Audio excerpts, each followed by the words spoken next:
Ah, welcome, my intrepid explorer, to the grand finale of Week 1, or as some might call it, Day 4.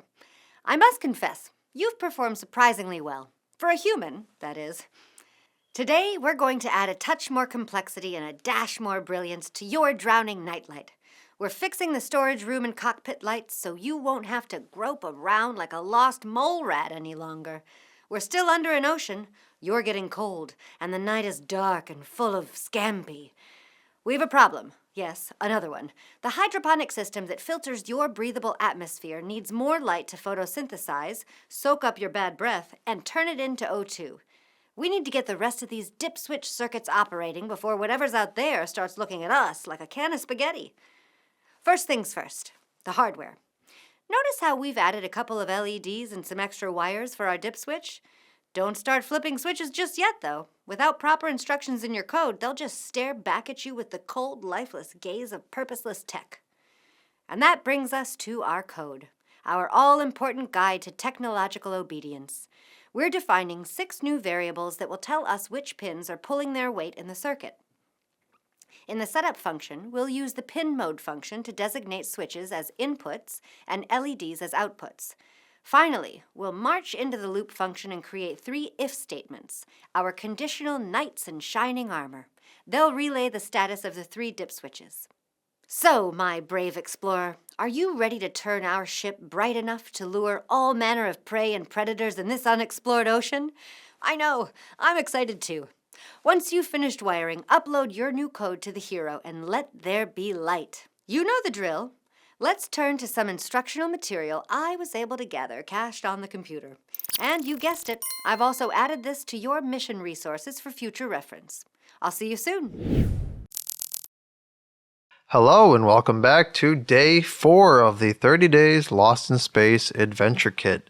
Yesterday we were able to successfully connect one of our lights to an LED using the dip switch module. However, we still have, it seems, 2 more lights within the ship that need to be controlled with on and off in order to fully fix all the lighting in our spacecraft. So today we're going to be taking what we did yesterday and we're just going to be adding on additional logic for the additional lights that we had from yesterday. Most of the logic that we have is pretty similar to what we have done in previous days from yesterday. We're just kind of doing it for a couple more pins and a couple more LED outputs. So that's all we're going to do today. Starting off, let's do what we normally do. We have all these comments. If they're daunting, you can feel free to close them down and you don't have to look at them. Now, you'll notice that there's one other thing that we've done as well if we scroll down to where we usually define our pinouts. Today I'm going to be showing you another way to do the exact same thing, and this is the way that we're going to be doing it going forward. In the past, in previous days, we used a pound define statement to share what pins we are going to be using for our inputs and outputs at the top of our code. This is a good way to do it. This is the way that a lot of code has been using it for a lot of time at this point. However, the way that that is done is currently depreciated in the Arduino IDE, in the Arduino programming language. What this means, depreciation in code, means that it is currently not best practice to continue using it. It means that they're no longer going to be supporting that method of doing something. And in this case, the pound define has been depreciated. It still works. It doesn't seem like it will break in any time, shape, or form in a long time. However, if you hover over type alias byte, which is a uint underscore 8t type, you can define the pins using a constant, meaning it's not going to change, byte, which is a data type of type uint 8 underscore t, and we can say that this is going to be 10. So here's the old way of doing it, and here's the way that we're going to be doing it going forward. If you still want to do pound defines, you can, and it will work. However, for good programming sake, we're going to be using the non-depreciated method, which is going to be using bytes, which is of type uint8 underscore t. You're wondering what the heck that is. Don't worry too much about it. It's simply a data type of what you would think would be 8 bits. And the reason why we want to use a byte of this is because if you go to pin mode and you go into this function here and you hover over it, you'll see that the input it wants is of type uint8 underscore t pin and uint8 underscore t mode. What that means is we're simply just giving this function when it calls it what it wants. So there's no confusion with the compiler. It doesn't have to do any unnecessary conversions and etc. So if you use define, I believe it does the exact same thing and there should be no issues, but just for depreciation's sake, we're going to be going forward. And so if you see const byte and then whatever pin we're defining up at the top of our code in future videos, you can think of it as the exact same thing functionality wise as doing a pound define statement. Now with that out of the way, let's make sure that we close all these extra comment blocks just to make sure that there's no additional confusion. We also have at the top the included libraries if you're using the Arduino IDE and you just accidentally happen to erase that. Nothing will change as the Arduino IDE automatically adds that anyway. But it's good just to have it anyway so you know that it's being added automatically. If we go down here, we can go to our very first line of code, and the very first bit of code that we have is defining our pinouts. Now, instead of using the pound define, we're going to be doing const byte cabin lights pin is equal to 10, and now we have 2 additional ones for each of the extra 2 lights. We have the lights for our storage bay and our cockpit lights. So, we have constant. Constant simply means that it is exactly that. It is constant. It will not change. If you try to change this variable, let's just say you go down to the loop and you want to write something like storage lights pin equals storage lights pin plus 1, and you want to add 1 to it, essentially trying to make it 12 or whatever. This constant will throw out an error and it will say, hey, buddy, you can't do that. It's a constant. It's got to stay the same. By putting constant, it just enforces and makes sure that this is not going to change, and we don't want it to because this is how we're wiring it up. Down here below, once we go down to the dip switch pins, the first pin on the dip switch, the second pin on the dip switch, and the third pin on the dip switch, and we're wiring it to pin 2, 3, and 4, respectively. You'll notice that this is very, very much the same. We've just added this here for the extra 2 switches, and we've added these here too for the extra 2 lights. You'll notice the same is going down for the most of the code below. In the setup, we simply say that the cabin lights are going to be an output, the storage lights are going to be an output, and now the cockpit lights are also going to be an output. We just added 2 more outputs down here. And then we have the following. We have cabin lights is going to be the input on the dip switch, and then we just added the simple storage light, and cockpit lights is going to be the additional inputs for the extra 2 pins that we're going to be wiring up today. If you go down to void loop, you'll notice that we have, remember, the exact same code as yesterday, but instead of written once, it's written 3 times. So if the first switch is in the on position, then we want to turn that corresponding light on, else we want to keep it off. Same exact scenario for the second pin, and same exact scenario for the third pin. And with that, we have the finished code for day 4, simply taking what we did yesterday and writing it a couple extra times for the extra pins. And that's about it.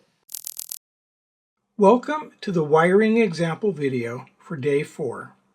Today we'll be expanding on what we built on day 3, using mostly the same ideas, but increasing our capability to be able to handle 3 independent lighting circuits.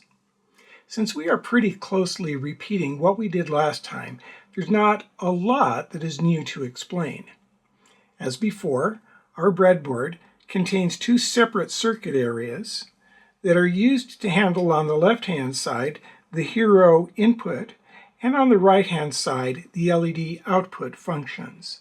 The difference here being that now each of these 2 areas now includes 3 separate channels rather than just 1. We can see that on the input side, here on the left, we are now using all 3 channels of the dip switch module. We also now have a common 5-volt bus that is being used along the lower red line here. It's being used to supply 5 volts to each of the 3 channels of the dip switch. Each of those channels feeds through to its respective 10 kilo ohm limit resistor here before each of those resistors then connects to a common ground bus supplied by this black wire from the Hero. Each of those 3 channels, in addition to feeding through the 10 kilo ohm resistor, connects with a separate wire to each of the input pins on the Hero. So now we have 3 of these signal wires, a brown wire, a white wire, and a yellow wire, which in turn connect to pins 2, 3, and 4, as those are the pins specified as input in our software sketch. Switching over to the output side, we now have 3 output LEDs, a red, a blue, and a green, and those will be controlled by our 3 switches 1, 2, and 3. Each LED is connected on its low side to this common ground bus that we provided and we're using on the input side. We can see that there are 3 black jumper wires connected from ground to the low side of our 3 LEDs. Finally, our red, blue, and green LEDs are connected to each of the 3 output pins on the Hero. So we have an orange wire connected here to the red LED. We have a blue wire connected on its positive side, on the positive side of the LED, also to the Hero, and finally a green wire. And those are connected to pins 10, 11, and 12, also consistent with what's in our software sketch. So that pretty much completes our setup for the day 3 circuit. So let's go ahead and upload the sketch and try it out. So we'll load the sketch. And now that the sketch is loaded, it should be running. We have all of the switches in the off position right now, so we wouldn't expect to see anything. So we'll go ahead and we'll put switch 1 into the on position. And sure enough, just as we'd expected from day 3, the red LED comes on. But now I can have any combination of the 3 switches on or off. So for example, I could put switch 3 into on and get green to come on. Or I can have all 3 of them on together, or I can turn number 1 off, and so on. So as you play around with this, you'll be able to confirm that the logic in our software sketch and the wiring that we've put together here with the Hero and our breadboard agree with one another and have the desired functionality. So that's all for today's exploration. Next, after we take a day off for our creative activity, we'll be returning on day 6 to introduce a new type of sensor component into our repertoire. And so we'll see you then. Ah, you're back. That was barely enough time to even begin missing you. Well, congratulations, dear explorer, on surviving the first week of your unanticipated yet thoroughly avoidable sea adventure. You've turned this sunken wreck from a murky cave into a well-lit tin can. You're proving quite resourceful for an oxygen breather. Bravo! Or whatever it is your kind says. Now that you have your lights, it seems that I can see into your storage bay with newfound clarity. My sensors are picking up a solar array that was previously hidden in the murkiness. I must admit, I didn't notice it earlier, but then again, it was darker than the depths of a supermassive black hole in there. Let's hold on to that glimmer of hope. The hydroponic system is getting up to speed, and I've altered the resistances on the new lights, so wiring up an LED doesn't turn this ship into the largest underwater fireball in history.